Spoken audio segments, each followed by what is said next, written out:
So in terms of what we need to be attentive to as we look at becoming more of a listening church, I think Pope Francis has been very eloquent about being sure we're listening to those on the margins, those excluded. And I believe that with all my heart. But I think we also need to be very attentive to one another, to voices in the church, speaking of their experience of church. Both those things are what are going to lead us forward. And two things here from the conference that I find very generative and thought-provoking inside myself.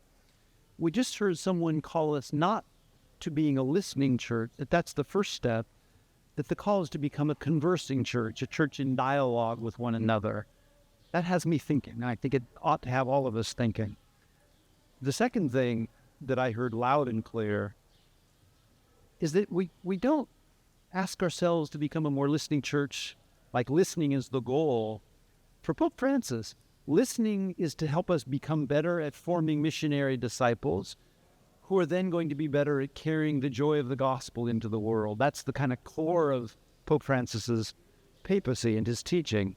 And that, I think, is deeply challenging. We can listen all day. He's calling us to actually become more missionary in our lives and spread the joy of the gospel, not this judgmental gospel from beyond, but the joy of the gospel lived day in and day out with one another. I find that very provocative and very challenging.